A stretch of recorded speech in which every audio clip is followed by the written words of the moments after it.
창밖은 겨울 관련해서 관객과의 대화 시작할 텐데요. 저는 진행을 맡은 이은선 기자고요. 만나서 반갑습니다. 네, 그러면 감독님과 두 분의 주연 배우들 오셨으니 큰 박수로 맞이해 주시기 바랍니다. 인사해주세요.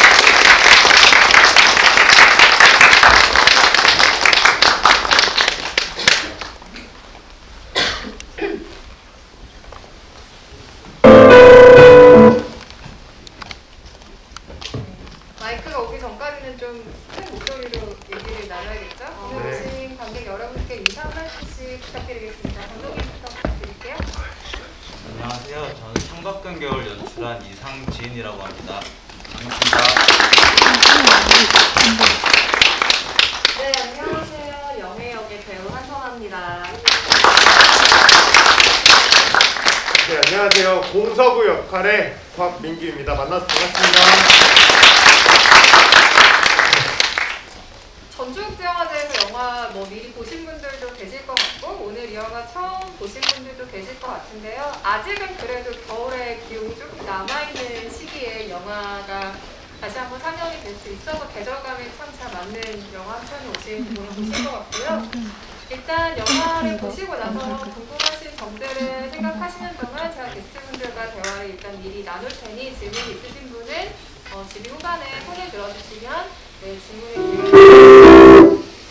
일단 영화를 보고 굉장히 구체적인 공간 설정과 직업 설정에 대해서 많이 호의를 가지고 보셨을 것 같아요. 실제로 우리가 일상생활에서 많이 보는 공간들이긴 하지만 구체적으로 그 안에서 어떤 이야기들이 벌어지는지는 속속들이 들여다볼 수 없는 공간에 대한 이야기이기도 하고 직업군에 대한 이야기이기도 한 것 같은데요. 경남 진해가 배경이고 버스 회사가 배경이다 보니까 버스 운전기사 그리고 유실물 보관소에서 일하고 또 박스오피스에서 일하는 그 직원이라는 아주 구체적인 직업 설정으로 인물들은 설정이 되어 있는데요. 이 구체적인 공간 설정과 직업군의 설정의 배경에 대한 얘기를 먼저 좀 해볼까요?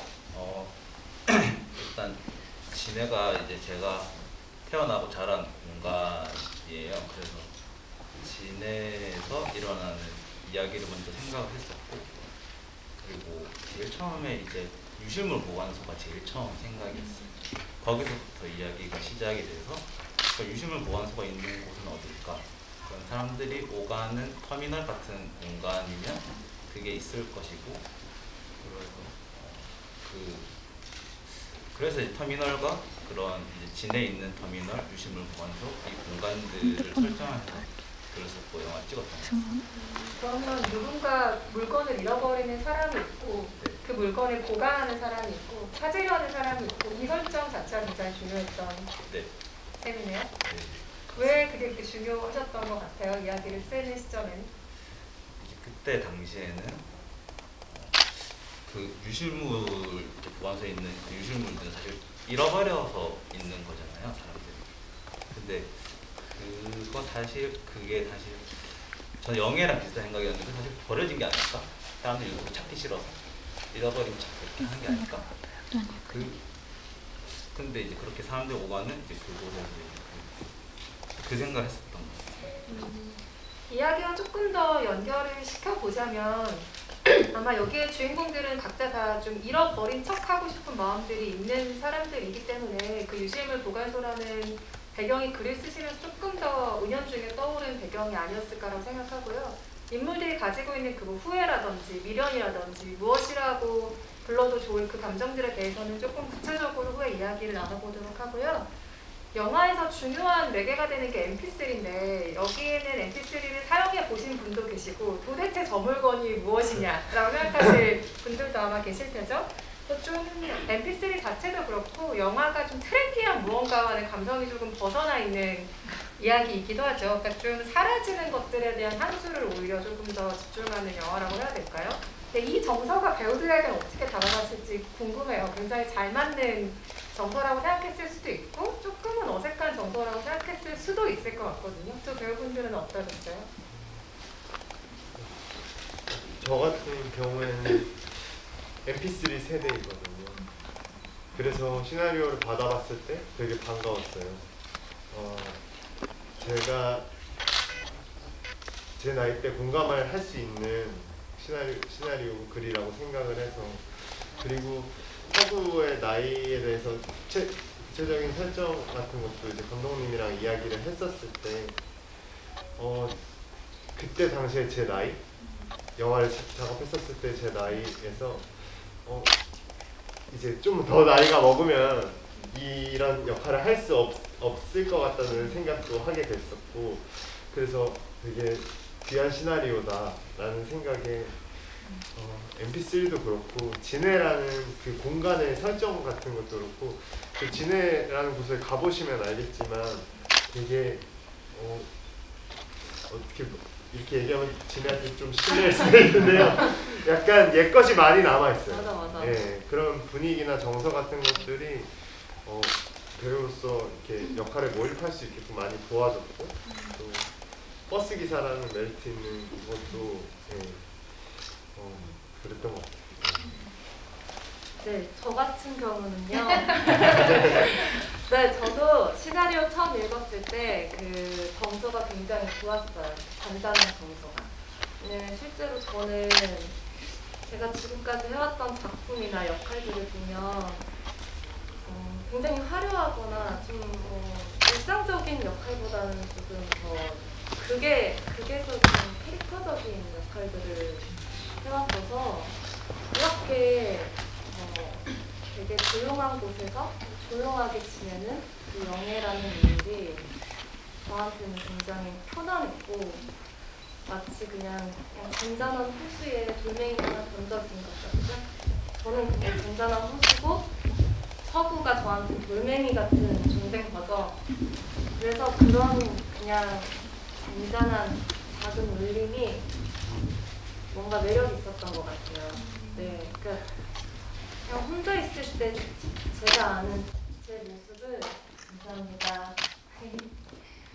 혼자 있을 때 저를, 그러니까 제가 제 자신을 봤을 때 나한테도 영예 같은 구석이 있는데 이런 모습을 어떻게 좀 언제쯤 표현해낼 수 있을까? 이런 생각을 해왔었는데 창밖은 겨울이라는 작품 덕분에 좀 표현낼 수 있겠다 싶어서 저도 임하게 됐던 것 같아요.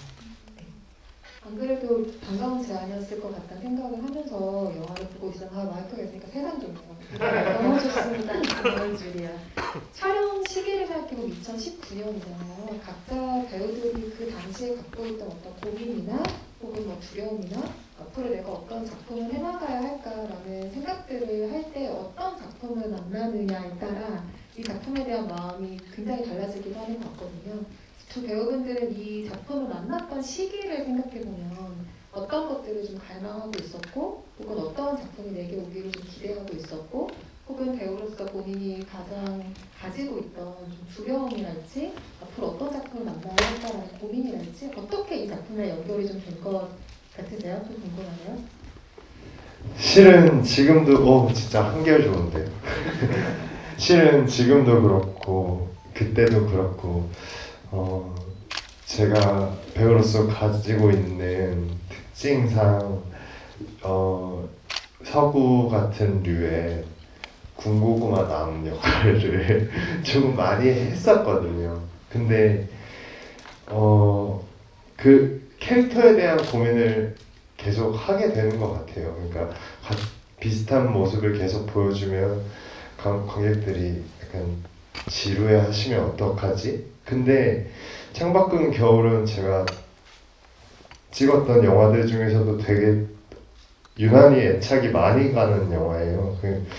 그런 이유들은 그 이유는 아무래도 조론이라는 소재랑 이 약간 영화의 무드나 이 톤 자체도 레트로한 느낌이 있는데 그 안에 되게 요즘에 생각하게 만드는 것들을 잘 스며들게 만들어서 저는 되게 새로운 것이 나왔다고 생각을 하거든요. 톤 자체는 레트로한 느낌이지만 그런 면에서 영애라는 캐릭터도 너무 매력적으로 느꼈었던 것 같아요. 저는 실은 감독님한테 작업 전에도 많이 얘기를 했지만 영애라는 캐릭터가 너무 매력적으로 나왔으면 좋겠고 이미 쓰여져 있고 또 한성화배우가 맡아서 너무 좋다.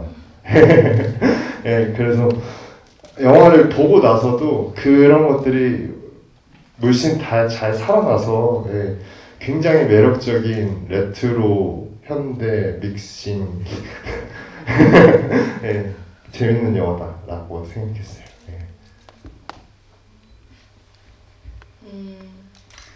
저는 그러니까 이걸 만났을 때 시기 뭐 이런 거 여쭤보셨잖아요. 저는 작품 물론 배우가 작품을 선택할 수도 있고 그럴 수 있지만 저는 선택받기도 하는 게 먼저인 것 같기도 하고 그리고 전 작품이랑 저랑도 인연이라고 생각을 해요. 뭐 내가 아무리 하고 싶은 작품이 있어도 인연이 안 되면은 할 수 없기도 하잖아요. 근데 창밖은 겨울이라는 작품을 처음 만났을 때 참 너무 신기한 게 제가 한없이 잔잔할 때였어요. 우리가 1년 365일을 지내면서 뭐 굉장히 텐션이 좋을 어느 시기도 있지만 또 배우다 보니까 공백기 이런 걸 거쳐서 굉장히 우울하기도 하고 잔잔하기도 하고 내가 어느 길을 가야 할지에 대한 어떤 고민이 진짜 많을 때가 있거든요. 근데 그렇게 한없이 잔잔할 때 이 작품을 보게 됐었어요. 그리고 이것도 인연이구나 싶었던 건 제가 실제로 부산 사람인데 지금까지 사투리 연기를 해본 적이 없어서 사투리 연기도 해볼 수 있겠다라는 어떤 그런 호기심과 설레임 그리고 탁구라는 것도 뭔가 또 저의 새로운 모습을 발견할 수 있을 것 같더라고요. 그 커트머리에 탁구채를 들고 열심히 탁구 치는 모습을 상상했을 때. 네, 그리고 또 서구라는 인물을 제가 끌어당기는 역할을 하잖아요. 참 그것도 실제 나와도 비슷한 모습. 이런 뭐 약간 제 칭찬하는 것 같은데 그런 시기에 만나게 되었던 것 같습니다. 네. 영화를 보면서 그런 느낌을 받았던 것 같아요. 배우 혹은 감독이 굉장히 자기에게 필요한 시기에 필요한 이야기를 만나서 그게 딱 달라붙는 것 같은 느낌을 유독 주는 작품들이 있어요. 그런데 창밖은 겨울을 보면서 저도 모르게 그런 작품이 아니었을까 지레짐작을 좀 하게 된 것 같고 그만큼 이야기와 연기와 많은 것들이 굉장히 편안하게 스며있는 영화라는 생각이 들었어요. 그래서 어쩌면 아주 적절한 타이밍에 모두가 만난 영화겠구나 라는 생각을 했는데 한편으로 또 이런 생각도 하게 됐어요. 여기서 후회냐 미련이냐에 대한 이야기를 하잖아요. 그래서 어쩌면 이 영화는 감독 자신이 자기가 영화에 대해 가지고 있는 마음이 후회일지 미련일지 무엇일지 알아보기 위해 만든 영화 같다 라는 생각이 들기도 했어요. 감독님 생각이 좀 궁금해요.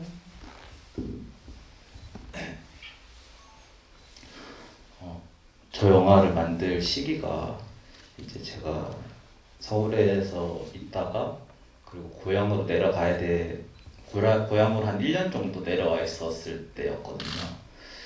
그때가 20대 후반이었는데 그때 되게 어떤 길에 놓였었던 것 같아요.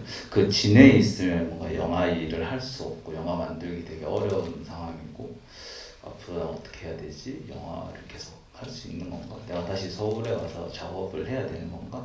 그런저런 되게 많은 고민들이 있었고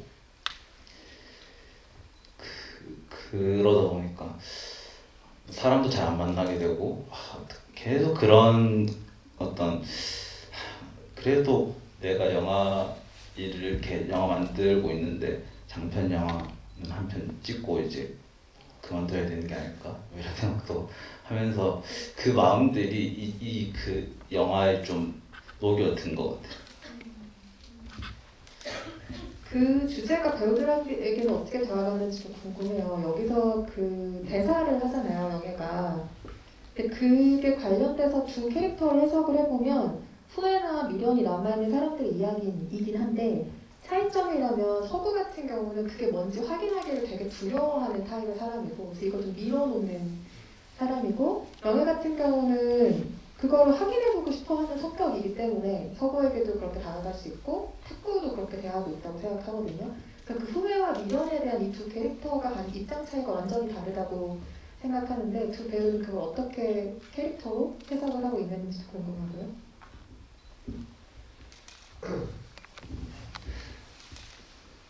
그쵸. 네.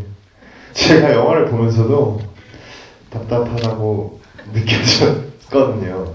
서구의 마음이. 근데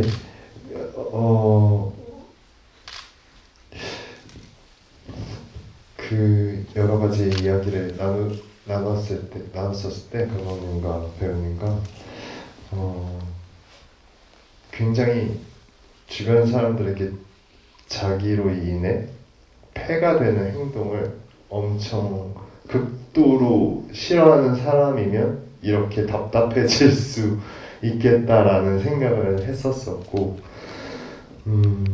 근데 기자님이 말씀하신 것처럼 굉장히 그 자기가 가지고 있는 생각이나 현실이나 그 안에 있는 마음을 직면하는 것을 보는 것을 너무 두려워했던 것 같아요. 특히 뭐 그런 장면은 방문을 닫아버리고 방문을 잠가버리는 그런 장면을 통해서도 감독님이 이렇게 잘 시나리오에 녹여냈고 그런 지점들을 통해서 서구를 좀 짐작할 수 있었거든요. 네. 그래서 네, 아마 전 서구를 그렇게 이해하지 않았을까라는 생각입니다. 생각해보면 조금씩 문을 여는 이야기이기도 하네요. 버스 문도 열어주고 본인의 맞아요. 방문을 또 살짝 열어주는 쇼츠가 굳이 영화에 들어가 있기도 하죠. 네, 그리고 또 부모님의 그 이야기를 듣고 그렇죠. 나서 마음이 좀 자신도 좀 변화를 좀 해야겠다는 생각을 했었던 것 같아요. 예전에 지금 본인의 영화를 가족들과 같이 보기도 하고요. 그렇죠. 네. 네. 영애 같은 경우는 어땠을까요? 후회와 미련을 어떻게 대하는 캐릭터였을까요? 저는 솔직히 이건 촬영할 때도 감독님한테 말씀드린 적이 있었던 것 같은데, 아니 리딩할 때인가? 저는 서구가 너무 공감이 되는 거예요. 저는 서울에서 그렇게 자기가 하고 싶은 일에 약간 실패, 좌절, 그리고 사랑하는 사람과 헤어지고 그 착잡한 마음으로 자기가 사는 동네에 다시 복귀를 해서 또 다른 직업을 한번 또 자기가 살아보겠다고 해보는 그 모습이, 저도 그런 적이 있었어서 뭐 제가 실제로 어떤 다른 직업을 뭐 경험하거나 그런 건 없지만 그래도 생각은 해볼 수 있잖아요. 내가 하고 싶은 일을 뭐 이렇게 잘 안 풀리고 또 사랑하는 누군가와 이별을 하고 정말 벼랑 끝에 딱 섰을 때 나는 다른 걸 해야겠다라는 마음을 한 번씩은 먹는 것 같아요. 그래서 전 미련스러운 서구가 너무 공감이 됐고요. 그 공감되다 보니까 이제 짠하더라고요. 그래서 저라고 생각하고 제가 이렇게 당겼습니다. 네, 그렇게 해석을 했어요. 저를 다 이렇게 투영시켜서. 네네. 한선우 배우에는 또 궁금한 게 있어요. 그러니까 저는 솔직히 이 영화를 보고 배우에 대해서 갖고 있는 내가 어느 정도의 편견이 있었구나라는 생각을 하게 됐어요. 왜냐면 영화를 보기 전에 이 역할이 그렇게 잘 어울릴 거라는 생각을 못했어요. 그런데 정말 아까 썼던 표현이지만 그 감에 정말 스며들어가 있더라고요. 근데 어느 순간 제가 한선아 씨가 하는 연기들을 보면 그렇게 느끼는 것 같아요. 우리 모두를 감탄하게 한 술꾼 도시 여자들을 봐도 그렇고, 이게 너무 극단적으로 다른 이미지들이긴 하지만 숨쉬듯이 되게 자연스럽게 그 캐릭터가 되는 기본적인 재능이 있는 것 같아요. 그래서 그게 이질감이 좀 전혀 없게 쓱 스며들게 만드는 게 있는데, 이게 기본적으로 본인이 가지고 있는 배우로서의 자질일 수도 있고 아니면 우리는 모르는 정말 숱한 노력의 어떤 결과일 수도 있는 거죠. 그래서 본인이 사실 자기 연기가 어떻다고 말하는 건 되게 부담스러운 일이긴 한데, 그래도 그 둘 중에 그러니까 자질과 노력 가운데 본인에게 조금 더 많이 있는 면은 어떤 건 것 같아요? 이런 거 말 잘해야 되지. 이런 거 말 잘해야 되지. 뭐 일단 먼저 좋게 봐주셔서 너무 감사드리고, 또 자질이라는 표현도 해주셔서 너무 감사드리고, 근데 저는 그렇게 비춰졌다니 너무 제가 노력했던 거에 대한 보람을 느껴요. 그리고 이건 저의 개인적인 고민이기도 한데요.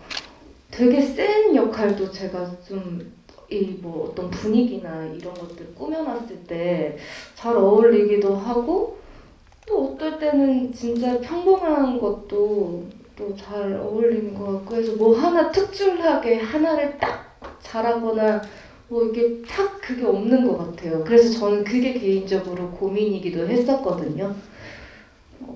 또 반대로 생각하면 다양한 인물들을 내가 표현해낼 수 있다라는 장점도 되겠지만, 그래도 영애를 그렇게 좀 잘 봐주신 데에는 저는 일단 감독님께서 과감하게 저를 한선아 캐스팅을 해주신 것도 한몫했다고 생각하고요. 제가 그랬을 거예요. 처음 미팅했을 때. 어떻게 저한테 이렇게 저에 대한 편견 없으셨어요?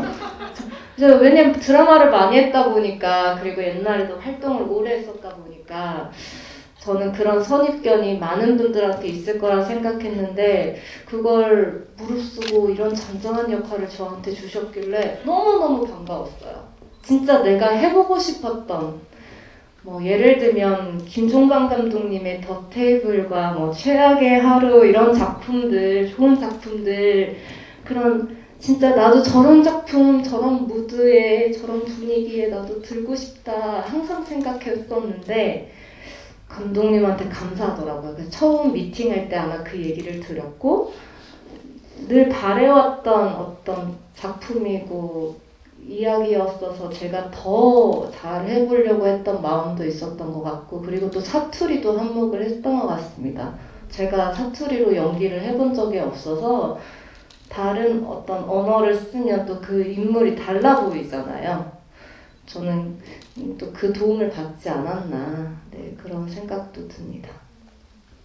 배우한테 가장 어려운 질문이 가만히 있으라는 걸 거예요. 아마 뭔가 일상적인 공기를 담기 위해서는 사실 우리는 가만히 있을 때가 많잖아요. 우리 지금 다 가만히 있잖아요. 근데 카메라 앞에서 연기할 때는 이게 누군가의 시선을 한번 통과해서 보는 거라는 생각을 하게 되면 의식적으로 뭔가를 좀 하게 되죠. 그래서 좀 여백을 보여주는 거, 가만히 있는 어떤 일상적인 얼굴을 보여주는 게 배우들한테는 어쩌면 더 많이 어려운 일일 텐데, 이 영화는 그런 부분들을 확인할 수 있는 굉장히 기쁜 결과물을 드리기도 하죠. 그래서 어떤 면에서는 좀 90년대 후반, 2000년대 초반 한국 영화들이 생각나기도 하는 것 같아요.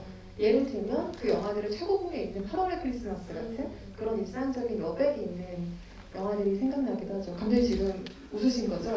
미소를 제가 지금 들은 것만 같습니다. 탁구에 대한 궁금증도 많으실 것 같아서 이거 하나만 제가 마지막으로 여쭤보고 관객 질문을 받으려고 하는데요. 왜 이 종목이 탁구였을까? 저는 내내 궁금했어요. 근데 이게 일상적인 스포츠이기도 하지만 어쩌면 이것 때문에 탁구를 고르셨겠다라고 생각되는 짐작되는 대사가 있었어요. 서구가 그 얘기를 하잖아요. 그러니까 공이 아웃되기 전까지 나도 공을 보내고 평균도 공을 보내는 운동이다 라는 이야기를 하잖아요. 어쩌면 이게 탁구라는 소재를 정할 때 굉장히 중요한 덕목이었겠다라는 생각도 드는데 왜 하필 탁구를 선택하셨을까요? 일단 글을 쓸 때 제가 한창 탁구에 빠져 있을 때였어요. 탁구를 한창 빠져 있을 때였는데 이렇게 상대방과 이렇게 치다 보니까 기자님께서 말씀하신 대로 그 장면이 제가 생각했던 이 영화에 어울리는 장면, 그러니까 어울리는 거라고 생각했거든요. 그래서 탁구라는 게 내가 있고 상대방이 있고 서로 공을 쳐야지 계속 할 수 있는 종목이잖아요. 그런 부분에서 뭐 연애라든지 뭐 관계, 사람 관계라든지 그런 것과 되게 맞닿아 있는 스포츠라고 생각을 했거든요. 그래서 탁구가 이 영화에 나왔었던 것 같습니다. 일단 움직임이 발랄하잖아요. 그 영화 자체가 좀 되게 잔잔한 느낌인데 탁구 장면에 나올 땐 영화의 리듬감이 조금 달라지는 결과가 생기기도 하고요. 결과적으로는. 관객 여러분들 혹시 오늘 오신 게스트분들에게 궁금하신 점이 있으면 질문 한 두세 가지 정도 받아볼까요? 질문 있으신 관객분 혹시 계신가요? 죄송하지만 마이크 전달은 조금 어렵습니다. 큰 목소리로 질문해 주실 분 계시면 손을 들어주시기 바랍니다. 질문하실 분 계신가요?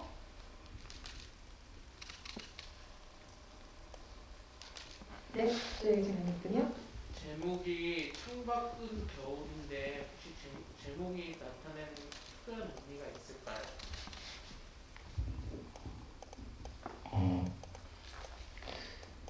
이제 이 계절이 약간 늦가을에서부터 시작되는 이야기로 이제 생각을 하면서 글을 썼고 영화를 촬영했거든요. 그래서 이 영화가 이제 끝날 때쯤 되면 이제 우리가 창밖에서 보면 계절은 겨울이 되었다. 이 정도 생각을 했었던 것 같아요. 그러면 프로덕션상 촬영하는 계절이 바뀌었으면 영화 제목이 바뀌었을 건가요? 그것까지 생각은 안 해봤는데 개봉 때도 이 질문이 나올 수 있으니 오늘부터 집에서 생각을 좀 해주시기 바랍니다. 알겠습니다. 다음 질문 또 있으신 관객분 계실까요? 아주 사소한 질문도 괜찮습니다. 배우분이나 구독자 질문을 주시면 사과하는데 서구가 운전하는 그 버스에 보면 315번하고 290번이 바뀌잖아요. 그게 혹시 감정 변화와 연관이 있어요? 버스 번호가 바뀌나요? 네. 생각을 안 해본 부분이라 근데 이제 네 너무 잘 캐치하신 것 같아요. 이제 서구가 처음에는 이렇게 그걸 타고 다니다가 315번인가요? 하여튼 그걸 타고 다니다가 얘가 이제 MP3를 고치려고 할 때 버스를 바꾸거든요. 그게 그냥 저는 이제 시간을 바꾸면서 운행 시간을 그러면서 버스 번호가 바뀌었다 이 정도만 생각을 했었던 것 같습니다. 오늘 저희가 감독님이 트레이닝을 시키고 있네요. 개봉 때 이제 이렇게 하셔야겠다 이런 질문을 받을 수도 있다. 아까 탁구 얘기를 할 때 사실 배우들에게 그 탁구 연습에 대한 이야기도 물어보고 싶었는데 깜빡 그걸 놓치고 가서 지금 그 얘기 잠깐 하고 가볼까요? 탁구 연습도 두 분 실제로 많이 하셨죠? 그죠.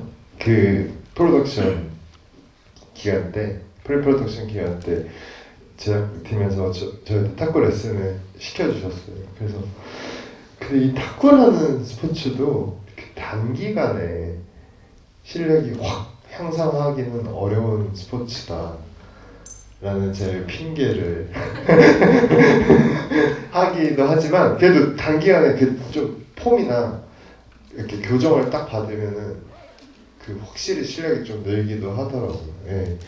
그래서 성화배우 레슨하는 그 연습실에서도 같이 연습을 하면서 근데 그때 좀 저희가 프로덕션을 잘했다고 생각하는 게 그때 좀 유대감이 좀 생겼던 것 같아요. 예, 예. 난 확실히 진짜 뭐 처음 만나가지고 같이 호흡 맞추는 것도 어렵잖아요. 근데 그 탁구라는 걸 같이 하면서 좀 그게 굉장히 서로에게 더 자연스러워진 것 같았어요. 네. 그래서 너무 좋았던 작업이었던 것 같습니다. 아 진짜 그 도움을 주긴 했겠어요. 같이 뭔가 운동 연습하고 그랬던 게. 그 전주영화제 때 제가 이 영화를 처음 봤었죠. 그때 보고서 제가 다른 영화 때문에 강민규를 사석에서 다른 자리에서 만나가지고 이 영화 좋다고 잘 봤다고 그 얘기를 했는데 그때 민규 씨가 그 얘기를 하는 거예요. 성원 씨가 너무 잘했다고. 그러면서 현장에 올 때마다 분위기가 달랐다고 이런 얘기를 하더라고요. 그래서 이게 근데 아무리 같이 좋게 작업을 했더라도 사실은 사석에서 상대방을 칭찬하면 그렇게까지 하진 않거든요. 그래서 이 팀의 분위기가 진짜 좋았었구나라는 거를 그때 잠깐 짐작을 했었는데 생활해보니까 같이 운동도 하고 이런 시간들 때문에 조금 더 유대감도 생기고 그랬었던 것 같네요. 네. 혹시 첨언하실 이야기가 있다면? 네, 맞아요. 진짜 네. 너무 좋았던 파트너. 네. 현장에서 되게 그리고 가끔 현장이 좀 원활하게 굴러가지 않을 때도 성화 배우가 그걸 원활하게 굴러가게 해줘요. 저는 그게 진짜 최고 아까 말씀하셨던 최고의 자질이라고 생각합니다. 저는 저기 장래희망이 있어요. PD가 되고 싶어요. 제가 지금 그 PD 역할이라고 말하려고 했었어요. 원활하게 굴러가게 하는 게 PD 역할이다. 네, 그래서 오빠가 그때 선아 넌 PD를 해도 진짜 잘할 것 같다고. 그쵸. 프로듀서 현장에 말하자면 살림살이를 책임지는 역할이기 때문에 그 살림이 잘 굴러가게 진짜 만드는 역할들인데 근데 실제로 새로운 장래희망이 그게 프로듀서라고요. 아 근데 그래도 저희 PD님이 잘 해주셨죠. 모든 스태프분들이 고생해주시고. 아무렴요. 근데 이제 잘해주셨겠다. 그냥 가끔 뭐 이렇게 아무도 말 못하는 거 한 번씩 이렇게 던져주고 이런 거 그냥. 그런 사람 한 명 있으면 같이 하는 배우는 진짜 고맙거든요, 그죠? 알아서 해주니까. 그래요. 근데 그러고 나면 또 혼자 마음 약해가지고 내가 왜 그랬을까. 아무튼 즐거웠었습니다. 네. 네, 원활하게 잘 굴러가도록 현장을 해주셨고 마지막 질문 있으시면 하나만 받아볼까요? 마지막 관객 질문 있으신 관객분 계신가요? 네. 민규 배우님 직접 버스 운전하시는데 영화 때문에 그 면허를 따로 취득하시는 건지 궁금하고요. 그리고 선아 배우님하고 민규 배우님 뭐 두 분 다 워낙 연기 잘하시지만 평상시 모습은 연기의 색깔이 좀 많이 다른데 두 분이서 작업하시면서 서로 뭐 시너지 효과 받은가 영향받으시나요? 그 버스 면허도 제작팀에서 저 레슨을 시켜주셨어요. 그래서 거의 국내에서 일종 대형 면허 가지고 있는 배우는 제가 몇 없을 거예요. 근데 여기 계시는 뭐 관계자분들 필요하시다면 언제든지 연락 주시고. 네, 그래서 버스 배우는 것도 되게 재밌었어요. 버스 기사로 나오는 역할을 할 수 있는 게 평생에서 없을 수도 있잖아요. 근데 그런 것도 엄청 매력 있었고, 선아 배우랑 호흡을 맞추는 면에서도 그 전에 이제 아까 탁구 쳤을 때나 뭐 이런 프로덕션 때 좀 솔직한 얘기들을 좀 많이 나누고 그랬던 점이 많이 도움이 됐던 것 같고, 서구라는 캐릭터에 대해서는 감독님과 좀 이야기를 많이 나눴었던 것 같아요. 그리고 감독님께서 많이 이렇게 같이 어떻게 그려야 될지에 대해서 같이 고민을 많이 나눴어서, 네.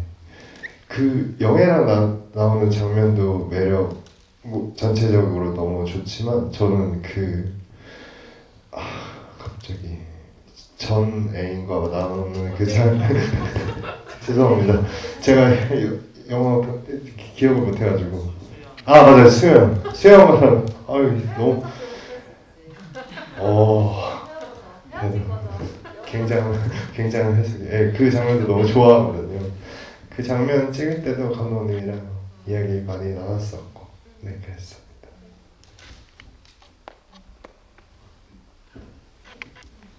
상선아 씨도 같이 호흡 맞추면서 좀 시너지가 생긴 부분이라면 어떤 게 있었는지 궁금해하셨죠? 네. 저는 오빠한테 정말 도움을 많이 받았어요. 굉장히 오빠 목소리가 그 사람을 대신한다라는 그런 말이 있잖아요. 근데 오빠 목소리만 들어봐도 정말 사람 좋잖아요. 그래서 진짜 처음 촬영하는 첫날이었어요. 그 첫날에 그 씬이 뭐였냐면 탁구대에서 그 우리 버스 기사님들과 그죠? 탁구 치는 장면이었을 거예요.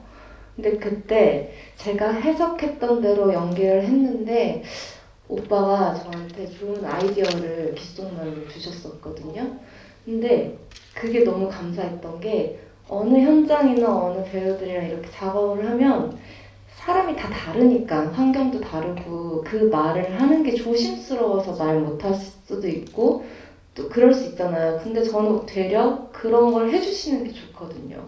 근데 딱 오빠가 선아야 이렇게 하면 더 좋을 것 같아 하시길래 그때 감을 탁 잡았던 것 같아요. 첫 촬영 때 저도 그 영애라는 인물의 톤을 더 명확하게 잡을 수 있었던 것 같아요. 그리고 또 오빠는 워낙 독립영화를 또 많이 해오셨고 저는 사실 독립영화가 이게 처음이었거든요. 물론 창밖은 겨울을 촬영하던 해에 다른 독립영화 한 편이 더 있었지만 처음 작업하는 거였어서 잘 몰랐어요. 뭐 환경도 되게 처음이었고 독립영화 현장에서 내가 연기를 할 때 이런 막 대화를 주고받고 이런 것들이 저는 이래도 되나? 저래도 되나? 약간 조심스러웠는데 또 오빠가 정말 많이 리드해 주시고 또 편안하게 해주셔가지고 좀 믿고 의지하면서 잘 할 수 있었던 것 같아요. 네. 그런 분위기가 편안하게 영화에 전체적으로 녹아든 것 같아요. 아주 여러 가지로 두 분의 호흡이라든지 뭐 그때 시기의 고민들이라든지 아주 많은 것들이 자연스럽게 맞아떨어진 무리 없이 정말 물 흐르듯이 모든 게 간 영화가 아니었을까 생각이 들고요. 끝으로 오늘 오신 관객 여러분들께 인사 한 말씀씩 해주시고 자리 마무리하면 좋을 것 같은데요. 네, 감독님부터 부탁드리겠습니다. 이 영화가 서울에서 처음 상영이었거든요. 이 자리까지 와주셔서 너무 감사드리고 돌아가시는 길 즐겁게 돌아가셨으면 좋겠습니다. 감사합니다. 네, 이렇게 일요일 좋은 주말에 아침 일찍 저희 영화 보러 와주셔서 너무 감사드리고 뭐 영화가 재밌고 이런 걸 떠나서 저한테는 정말 귀한 작품인데 이렇게 함께 봐주셔서 정말 감사합니다. 네, 다음에 또 더 좋은 자리에서 뵐 수 있었으면 좋겠습니다. 감사합니다. 감독님이 방금 얘기해 주셔서 서울 첫 상영인 거를 딱 생각하게 됐거든요. 그 창밖은 겨울이라는 영화 제가 굉장히 좋아하고 오늘 보셨다시피 영화가 좋잖아요. 저는 그렇게 믿거든요. 그래서 마리 클레르 영화제에서 이렇게 서울 첫 상영을 이렇게 기회를 만들어 주셔서 너무너무 감사드리고 우리 영화가 전국적으로 개봉을 할 수 있도록 입소문과 많은 애정과 관심 부탁드리겠습니다. 네, 오늘 일요일 아침 시간 내주셔서 너무너무 감사드리고요. 조심히 들어가시길 바랄게요. 네, 감사합니다. 네, 마리클레르 영화제에서 좋은 시간 보내시고요. 창밖은 겨울은 아마 올해 하반기쯤에 개봉이 예정이 될 것 같죠. 그래서 개봉을 하게 되면 또 그때도 영화에 많은 응원 부탁드리겠습니다. 좋은 주말 보내시고요. 안녕히 들어가세요. 감사합니다.